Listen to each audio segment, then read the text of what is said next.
Okay, real quick, I just want to share with you guys that I just got back from Kemet or Egypt, and I'm about to go visit one of the elders. Such a phenomenal man, Baaba Heru. About to pull up on him, give him some gifts, receive some gems from him. You already know how I'm coming. This is the gift that I'm bringing him, and I got this gift from Kemet as well. Right now I'm waiting for my train. I'm kind of nervous because he is an elder, but I sit at the elder's feet all day, so I just had to do this before I went back home. So I'm just thankful that I stayed another day here and this being possible. Again, he's an elder, so you just never know. You just never know. And the whole time that I was in Kemet, I just had the desire or the calling to go visit him while I was here. So that's what I am doing. So I'm just super grateful. I'll definitely keep you guys posted. To meet you and to see that you are on the path and came all the way from Oklahoma to go to Kemet. So when are you flying out? Today, later. Today? I wanted to come here yesterday, but I didn't realize that the customs line would be as long as it was and the wait and all that. But then I was like, I'm going to get up early today and come before my flight leaves at 4. Yes, indeed. So where are you staying while you're here? With my sister. She lives in Brooklyn. Oh, you're blessed. Yes. Yeah. Were you ever living in New York? No. No? Never. And your sister moved from Florida to New York? So she's not my real sister. Oh, I see. I understand. Yes, she's a sister, not my real sister. Well, you're still a sister. Sometimes more so than blood. Exactly. So how did you discover Baaba Heru? Well, so you are very famous. You are well renowned. Yes, sir. I hear about you all the time. And so I was like, who is this man? I got to look him up. So I looked you up. I started doing small research, and then I noticed that you were also in the Queen Afua book, the first one. Oh, yeah. And I'm like, Heal Thyself. Yes. And also Sacred Woman. Exactly. Those were our babies. Yes. She had already 3 children, which I, just grasped. But we stayed together for even before we got married. We were married for 18 years. That's we were beautiful. even living together a little before then. And it was quite an experience and a great combination. And we still work together. Yes. In spirit. We matter of fact, I just spoke to her a couple of days ago. And she's a great woman. She really is. Yes. And she does some fantastic work for our women. Yes. Helping them to first of all, she's introducing them to the most powerful woman that ever walked on this earth. And she's right on the temple walls, and you're one of them who walked off the walls, and so many others, women that I've been meeting, Queen being one of them. And when we came together at first, everybody was trying to grab her in their corner. The Yorubas wanted her, the churches wanted her, the Baptists, everybody wanted Queen Afua in their circle. But when I gave her this book, and she began to what they call the Egyptian Book of the Dead. It ain't that true name, as you know. And when she said, oh my gosh, this is what I'm about. Purification and healing. And I said, well. That's beautiful. So I became, her mentor into the Kemetic legacy. So I'll never forget. So when I came in her life, she had already written the Heal Thyself book. But she had a difficult time getting the manuscript back from the editor who was working on it, and this editor was giving all kinds of excuses why she couldn't send her manuscript. Well, I got on the phone, and next morning the manuscript was at Queen's doorstep. That's beautiful. So I took it, went upstairs in a little room hallway, and I took a lot of time off from my work here, and of course I used to be on the Bowery at the time, and I helped to put that book together, and then we were able to take it to the publisher, and he was able to get the re-edit done. And then Queen asked me if I would write something in it. So I wrote a chapter known as the Mesu Heru. Many people overlook that chapter because it's about ancient Egypt. Right. And about the mummies, about how our ancestors left these jars with the organs of the ancestors inside of it. The liver, the lungs, the small intestines, the large intestines. And I will explain the purpose why they left us these beautiful shrines with these 4 jars inside of it. They call them canopic jars, containing the organs. So I said, our ancestors were pointing to something in death that we should be about in life. You know, that if we target these organs for their upkeep, they will help to support the rest of our autonomic system. And that's an intuition that I came to, you know. And Queen just so happened that she had just made a formula that had 14 of the herbs, you know, that related to all of those organs. Wow. You know, so I saw that in our relationship there was a synchronicity. Yes. You know, and we're both Leos. So, and Leo is the house of Ptah. And Ptah's consort is Kemet, a lioness, and she's a lioness and a fierce one. This is on my shirt. Yeah. You see that? She's back there. Yes, yeah. I see her. That's my mate, you know. Yep. Yep. And it's Tuesday. Yep. That's my mother, straight up front there. She actually with the wings of the yes. She's the Dominican woman. You know, she has that Taino blood, yes, and Spanish blood. And I'm sure if she has Spanish blood, she got Moorish blood inside of her. Because when them Moors went to Spain, them sisters knew what was coming. And that's my father over there. Wow. On that side, my nephew painted those 2 paintings from a passport pictures. Really? Yeah. And I just had him put the crown of Nubia on my mother's head and the crown of Asa on my father's head. Because by that time my father had passed. My mother, she's gone to the ancestral realm. She was 100 plus 4 months. Wow. Yeah. And my father, he was 64 when he left. And which adds up to a 10. And so, which is a 1 really. So it's and he was the one who inspired me to come into this legacy. He was a Christian minister, but he said that we were in the wrong house. Because we are in Shem's house. Because all of the major religions, Judaism, Christianity, Islam, all come from the Kemetic lineage. And my father used to say, well, if Noah had 3 sons, Shem, Ham, and Japheth, and they say Ham is the African, then Shem is our uncle. Why are we up in his house? But he says, well, you know, I have to stay here because this is where my people are, so I have to serve them to the best of my ability. And he did. He was a great preacher, and but he kept pointing me to the direction of the Nile. Because in Tortola, where I grew up, the British Virgin Islands, there was, every year there used to be a river that would inundate, you know, would come down past our house. Our house was up on a hill, and this river, we would see, oh my gosh, every year when the hurricane seasons comes, you know, just like they have in Louisiana now, I mean, it was devastating. The trees, the first water that came down would be green with all the shrubbery, and then later it'll turn red. My father, he'd say, see, that's just like the Nile. And then he would tell me stories of King Tutankhamun, because he was 18 years old when they found the resting place of King Tut in 1922. Wow. And this year, it'll be 100 years, coming year, 2022 will be 100 years since they found the resting place of King Tut. Wow. And King Tut made a very big impression on me as I was growing up and studying about him and seeing how he was marginalized by the Egyptologists. They always referred him as a minor pharaoh. They only referred to the kings who conducted war as major, because that's the Caucasian inclination. You know, he likes a war. So if you're a warrior, then you're up here. But if you're seeking peace, like Akhenaten, Nefertiti's husband, and King Tut, then you would be considered to be minor in the minds of the Egyptologists. That's what I call them. Yes. So that's so from that. And when I was a cop, I was pounding the beat, and I met a man. I used to stop in this jewelry store, and I would tell the guy there I would like to learn how to make jewelry. And he said, well, there's an old man who comes here who works with the Jews on 42nd Street. You come by on a Saturday, he comes by to bring me jewelry, and talk to him, see if he'll teach you. And he took me on for 1 year. I used to go to the basement of his house and watch him. He would say, don't do anything, just watch me and take notes. And I did. And after that year, he died. Suddenly he had a heart attack and he died. And when I came back from the funeral, him and I became partners.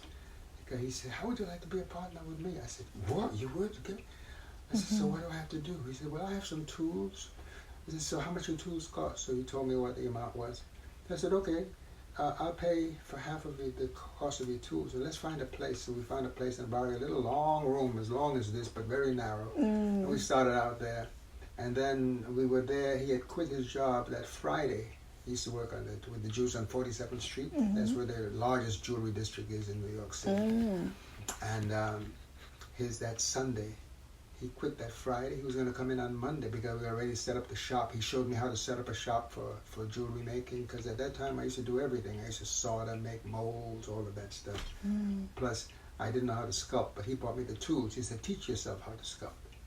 I said, he said, do it. You have good hands. You will learn. You teach yourself. And as I began, I had a girlfriend who she was a Taurus and I was a Leo. I had a Leo ring I could take the head off because I wanted to have a bracelet with a bull's head on one side and a lion on the other, for our relationship. But I couldn't find a bull's head that I could copy. So he said, here's the wax. Make your own bull's head. It took me a month, but when I was done, I said, I could do this. Then I started haunting the museums, and I would go, and in my mind, I would see the lines of the ancient artists, and I would in my mind trace their lines, try to get that detail, because I'm ferociously into details. And so as I developed more and more, and then being a cop and being so militant, they used to give me a hard time, and they would try to take me out of circulation. They didn't want me in the streets because they said I waste too much time talking to the people. What? How are you going to serve the people if you don't talk to them, find what their problems are, and get their cooperation? What? So I realized that they were not interested in bringing crime down. They wanted to keep going up because then they would get more appropriation from Congress to keep the bullshit going. Right. So this 13th Amendment, slavery amendment, Surely. So they realized that I was the enemy, so they took me out of circulation. They would have me sit up waiting for a psychiatrist at the G building for about 8 hours before the patient who I brought there in handcuffs on a wheelchair could be interviewed. So meanwhile, I'm sitting there, I'm teaching myself my craft. I'm sculpting. I used to keep the tools inside my hat. There was inside the policeman's hat, there's a piece of plastic, and on that plastic I could push things up and down. They would have me, there's a DOA, somebody commits suicide. Go and sit there and wait for the morgue wagon to come. I'm waiting about 5-6 hours for the morgue wagon to come. Meanwhile, my head is in a book I'm reading, studying. So in that 20 years, I got me an education about our culture, about this legacy. And one day, they found me all the way out to the seashore, to Coney Island, way by the edge of this. And I was doing my lunch hour. I'm in uniform, I'm walking up, and I came into this used bookstore. And inside this used bookstore, I found every book that I used to read about that I would need. A book of beginnings, by Gerald Macy, Ancient Egypt, Light of the World, Natural Genesis, a book of lectures, Count Volney's Ruins of Empires, on and on and on. Albert Churchward's Signs and Symbols of Primordial Man, The Arcana of Freemasonry, all these books in one place, and I bought the whole lot. Girl, I said, now they can punish me all they want because I got some reading material. Yes.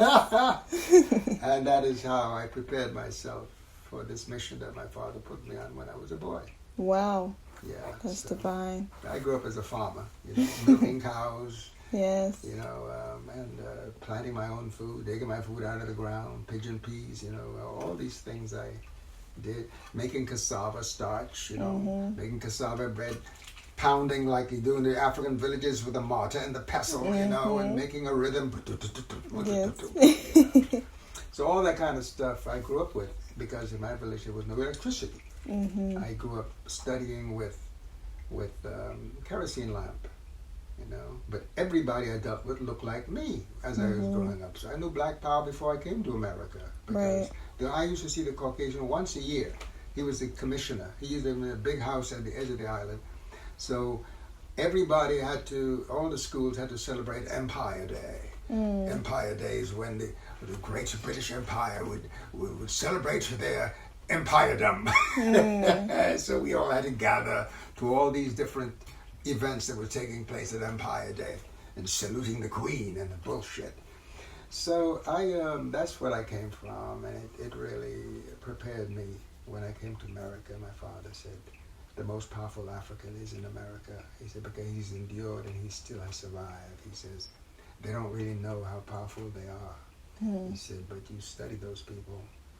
And he said in New York specifically, because that's where you find Africans from all over that come there, including migrants from the South, who are closer to me as a so-called West Indian, because the Southern people, they live close to the land, they were sharecroppers, they know how to work the soil and stuff like that, so there was a certain affinity that I naturally had with the Southerners. The first woman I married, she was a Southerner from North Carolina, so a Cherokee. I got out with my scalp, give thanks. But that's a little bit of my story, Beautiful. What I'm doing, what I do. So, and then after a while, I began to teach Kemetics 101, and then I began to do rites of passage for young girls and boys. Heru Neset Ra, Heru Neset Ast. Those are the names of the rites of passage for boys and girls. And then I did rites of passage for men, the Divine Sacred King Man rites of passage, because after the first group of women graduated from Queen's, 52 women went through Sacred Women with Queen, the first group that she ever had, and she did it all by herself. I don't know how she survived, 52 women, all vomiting their issues, and she has to deal with them because, women have stories, that. And when they get together, of course they commiserate, but she handled it well, and I salute her, I would never ever betray the work that she's done for our women. She has, and she's got a great discipline. She'd get up in the morning at 4 o'clock every morning, and she'd be sitting cross-legged on the floor writing. And then she'd wake me out of my sleep asking me questions. So at the end, her and the editor were sitting on the editor's living room floor, and that day Queen must have called me about 12 times to ask me questions about the legacy. So the editor said, wait a minute. Is this how you all work? Queen said, yes, he's my teacher. You know that. She said, well, we have to give him some credit. So that's why they gave me that fancy title, historical advisor and research consultant, on the inside of the cover of the book. Yes. The publisher's page, got my name there. And then there are several sections that I've written, especially there's one that I wrote for men with sacred women in their lives. That's in the back on page 380 something, I think it is. And Queen, she gave me my props in the front, because one thing about her, even though we didn't divorce with a rancor or anger or anything like that, but she always makes sure that the women know that sacred woman has a father, that she didn't do it by herself. That's beautiful. And that's how it begins. Matter of fact, this is the fall season coming up for the new Sacred Women's class. And of course she has to do it online because of this COVID thing, Yes. But did you ever take the Sacred Women's course? I have not. I'm actually interested in the Emerald Green program. Yes. Simply because I host a seasonal juice journey. Right. That I feel like will help me cultivate a better experience for the participants every season. That's great. The journey is called Sacred Melanin Juice Journey. Oh, right. Yes. And so... Wow. How many days does it last? 7 days for now. But in the future, I want for people to have an option between 7, 14, and 21 days. But right now, I'm kind of just meeting people where they are and doing 7 days because we focus on the 7 energy centers. And so... the Sefket, Tek, Ob, yes. Wow. Well, that's great. Yes. Any way to enter into this path is good. And I think that it's wise to get people to cleanse themselves first, because once they learn the art of purifying their bodies, then other things begin to open up, Yes. And then you can decide if you want to go deeper, into actually living the Ma'atian lifestyle, which is green. As a matter of fact, all the courses I've ever taught always introduce people to basic vegetarian lifestyle. I didn't push for veganism, but at least, to change from all that flesh eating, all that sugar, all that starch. Yes. As an island boy, I grew up on a lot of starch because we love our bread. We used to bake bread in our brick oven and whatnot. I can still smell it now. My grandmother, she used to say, I'd be in the kitchen watching Grandma make bread. She says, you see all this flour here? Watch me put a little bit of leaven, and it's going to make the whole loaf rise. So I've always used that concept as an analogy to what we are doing, because we who are coming to this consciousness are very few. Mm-hmm. But because of our growing knowledge and awareness, we're helping the whole to rise, and more are coming to it now as a result. They're seeing, and of course, the Caucasians are going to copy everything we do. So when they copy, then we jump on. A lot of us need their permission to become vegan and vegetarian and whatnot. So they're gentrifying all our neighborhoods and bringing for the first time, changing these from being food deserts, because now we're getting fruit. Because not all blacks leave the neighborhoods, some still stay there, and they benefit from this gentrification. For now, they have choices in terms of what they eat. Because the Caucasians have now been exposed to proper eating. Not many of them, but I would say at least 10% of them are now, vegans. They like the hippie crowd way back in the 50s and 60s. Yes. They're now hippies in this new awakening too. So we have a few allies among them. But I always said, let them not be in the leadership. They can just, come along and for the ride and learn some things and help them, because I think that part of our purpose has been to help heal them of their madness, and which a lot of us did during the civil rights movement of the 60s. When because of our protests, they were able to see for the first time on television how inhumane they were, sicking dogs on our women and the cattle prods and all that, and it shifted a lot of their consciousness, and so I think that has helped. So we've been healers of this nation up to a certain degree, but we have to focus more on healing ourselves. Yes. So it's good to see you on this path and helping our people in that way, That's one of the things that Queen taught us is, if you cleanse and your man doesn't, he'll just poison you all over again. Exactly. I tell the sister that says, check the acid level of his saliva. Get a strip. Defend your body. Yes. It's important. And a part of that is how Sacred Melanin Juice Journey was birthed, because I didn't know, I didn't put two and two together, like if I eat a certain type of way and someone that I'm dealing with eats another, that it could create discord in my body. And I felt like my womb was under attack. And so after that, Spirit told me to buy a juicer, and then I detoxed for 7 days. I drank 3 juices a day with water and mild fruit. I really didn't eat any solids. And after that, everything was in my eye. The fact that we went there was beautiful, but the fact that we had to fight to do and to be a part of what was ours, it was kind of weird. I know, it was very, It's bittersweet because at the same time, they preserve our legacy. Of course, they're changing some of it. Yes, they are. They are erasing some of it. They're putting pink paint over the brown paint. Yes. They're doing a lot of lying stuff because they stand to make a lot of money, especially from the Caucasians, who they work with to try to, quote, whitenize or Caucasianize the Egyptian experience. Well, actually, they don't have to fight to Caucasianize the Egyptian experience, because Egyptian is European. Yes. So they're trying to maintain the conqueror's vision. Yes. But you see, as Muslims, they're not even supposed to be there. Because it goes against their religion, really. Precisely. The very language is filled with images and what they refer to as idols.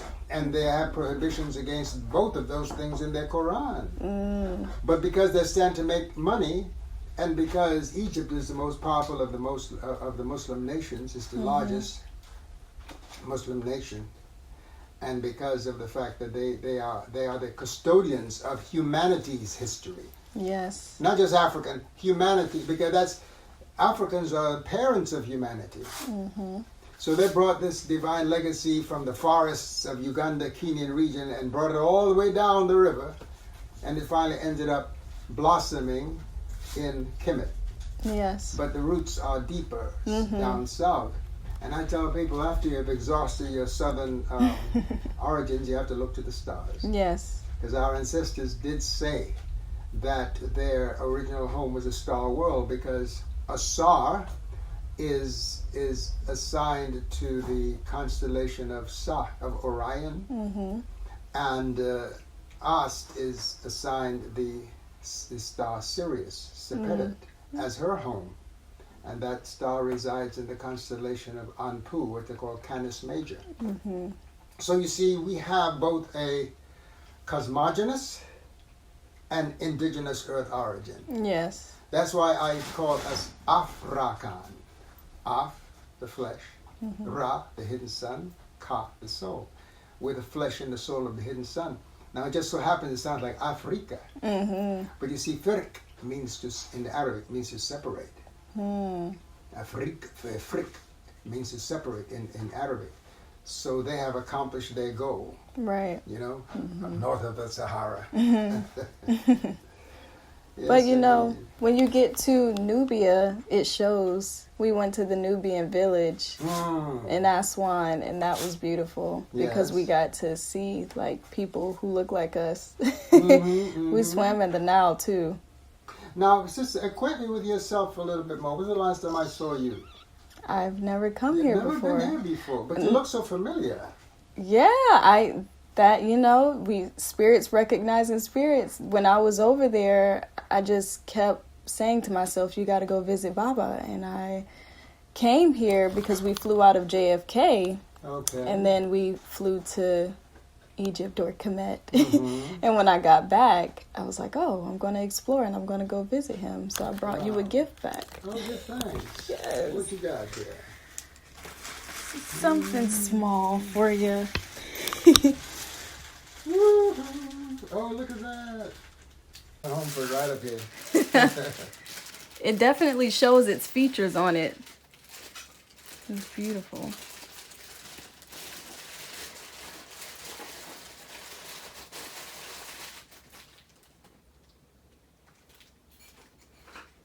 Wow. This is really well done. It is. You know, they have a whole industry over there. Making molds and being able to copy. You saw it all throughout the museums. A lot of the things we saw were replicas. Yeah. I'm the one over here making the stuff without any molds from its original. I really enjoy what I do. You know, in the actual art. You know, but sometimes it gets a little difficult because. It's not everyone who can do what I do, and it's not everyone who I can allow to work on these emblems. That's been one of the things that's always troubled me. The mother-daughter differences, sister to sister. There's always some confusion, you know. I think a lot of it has to do with the diet too, you know. Because when you change your diet, you become more reasonable.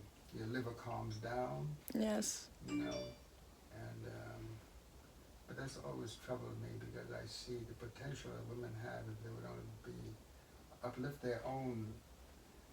You know, because the patriarchal culture has really messed a lot with the relationship among women. And the thing I say to women, I says, you know, you cannot just put all the fault on men. I says, you're partially to blame because you go to church every Sunday and you put a male savior ahead of you. And you are the healer. You've always been the healer. You were born with healing knowledge. You know, you always knew how to help that baby overcome its colic or whatever. You know, you were the one. And I said, and then you got this polygamous relationship going because you gave this Caucasian image your soul.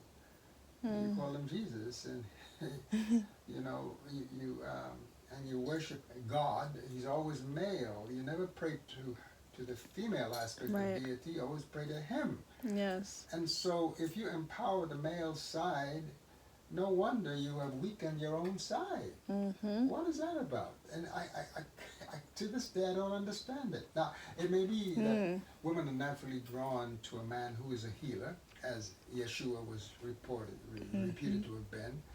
He was eloquent in being able to reach the poor, and he could speak their language, even though he had to have been educated if he went into Egypt, as the Bible said he did, to escape the wrath of Herod, and was schooled there by the priests in the temples, you know. But to me, we are called upon to take it all back, not just what comes through the so-called prophets, but to come through their teachers. Moses was taught in all the wisdom of the Egyptians and was mighty in words and deeds. So it says in Acts chapter 2:23, I think it is. And then we have Jacob telling his sons, "Fear not to go into Egypt, for there I will make of you a great nation."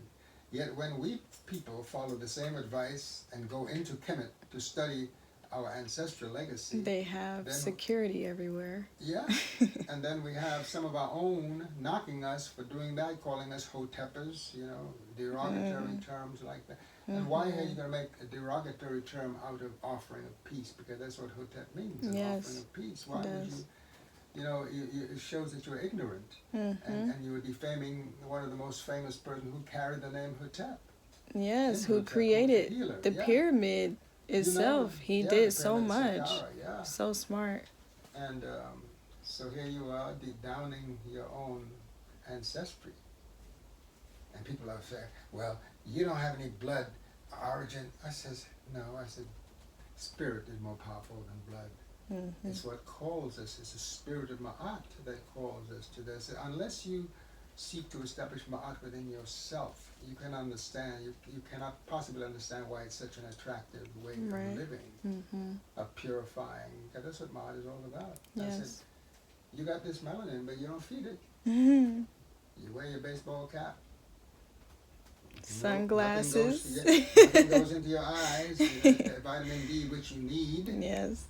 You know, you got this cap on. I says, you know, I don't like to see black men in baseball caps because to me, it's not a worthy crown. You know, we can have a whole industry on headwear for men. You know, I these cowboy hats. I don't see the point.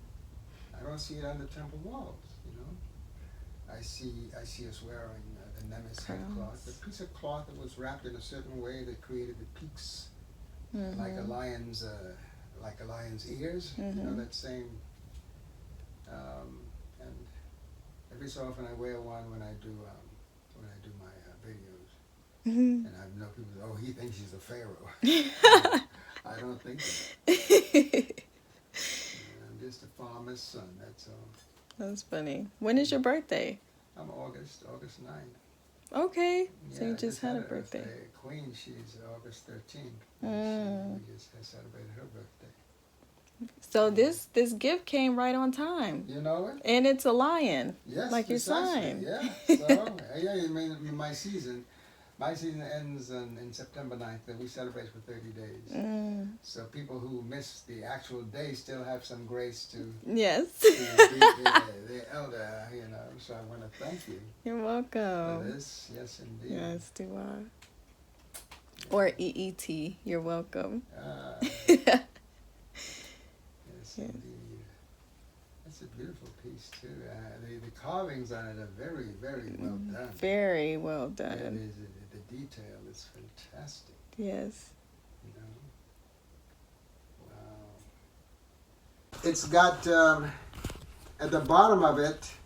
It's got the 8-point star with a 6-point star inside the 8-point star. Wow. And I did that because I said each point is a piece of asar. Because asar was cut into 14 pieces. You know? So well, that brings it all together. Yes, you know? that's beautiful. But the 8-point star is very much in the East, especially in Egypt. They make a lot of a lot of rugs and stuff with the eight, you know. But I think it's because they have inherited some of our knowledge. Yes. It also has the melanin structure, part of it in the middle. I see there. that. Yes. Yeah. Wow. So I had a dream about my business name, and I kind of just let the rest flow. So I kind of decided, and I made up in my mind at that point, I'm like, the ancestors have been, you know, pulling me. So I kind of just decided to stick with it, and the rest has been aligning. Even with this trip to Kemet, it had been pushed back 3 times. And that by that 3rd time, I was just praying that everybody came together so that we could go, because it was, you know, you had to have a certain amount of people to really make it an excursion. Right. Yes. And that whole time, I'm just like, you know, if it's meant for me to go, I will be there. And surely I went. And it was probably about 30 of us. With Kajara? Yes. Yeah, she's a sweet sister. Yes, she really is is beautiful. Very, Yes, it was so many different trials that came about, even preparing to go for me. Like, they made me take I got the COVID test prior to going, got to the JFK airport, and they were like, oh, you took it 2 minutes before 6:30. You got to go downstairs and take it again. Made me pay another $200. For the test? For the test. So that was a trial, and, you know, that waiting game is like, oh my gosh, like, they made me wait an hour. And then at that point, I just started walking back to the gate, because that was at gate 1. Had to go all the way back to gate 4, do the whole process over again. And I'm going through TSA, just praying that I make it to the gate, because at that point it was only a few minutes before boarding, and I surely made it. Oh, bless you. And Akamarit even said, she was like, you know, it's just one of those things where if you make it through that portal, it was meant for you to be there, because that's like traveling into the future. Oh, yeah, sure. Yes. And I made it. So that trip in its entirety just inspired me to continue just gaining knowledge from the elders while I can, and doing research, and thankfully I experienced it myself. So you feel justified. I feel justified. I feel official now. Yes. Feel like I have the tools to do so. You've done what the Muslims call your Hajj, right? Yes. Yes, so I do feel like that trip was an initiation of some sort. Yeah, you made your Sebi. Sebi means to travel. Yes. Yeah, this is wonderful. It's always a great thing. And so I used to worry that I would leave this planet and my work not be continued, but I'm grateful that to see how many people were in the Ankh, because that's one of the main things I came here to do. You know. Is to get this Ankh walking again, because until I started to walk the Ankh, no one was doing it, you know, and being a craftsman, I made my own, you know, and this one here, all the cuts you see on this, I did with a file. Wow. While pounding the beat. I used to have this over my handcuff case, the gun over here. I hate guns. I don't like guns. And but it came with a job, right? And I never had to use it. Thankfully, you know, the last time I went to the firing range, when I pulled it out of the holster, a big piece of lint came out of the barrel. I was so embarrassed. The guy said, "Don't you ever clean this thing?" No. I said, "I never touch it." That's I said, funny. It's just there. Yeah. Because I got a mouth like a sailor. So I used to use my mouth. We're alike. Yeah. We're alike there. I cuss you off the ground. I guess you got a little touch of my stuff when you first came in, right? Yes. I don't play. My mouth is terrible. And I tried to find ways to calm them. But I guess I'm too old to stop now. Yeah. But I can cuss when I get ready, and when I'm aggravated. And sometimes I'm shocked at what comes out of my mouth. But I'm free now. I'm an elder, so I get away with it. Yeah, then sometimes I do have to restore my art if I hurt somebody's feelings. So it's been quite a journey, I tell you, Satin. It's such an honor to meet you, and I'm so happy to meet you fresh coming back from home. Make it magical. All the time, all the time. Yeah, you are Aquarian, Yes. which means you are. What is this? What are these? Are these? Amethyst Yeah, is this silver or gold? is silver. Give me a minute. It's got amethyst. Yes, it's beautiful. So that you may see what you hear. Yes, All right? Ashe. Let me just buff them up quickly for you. Thank you.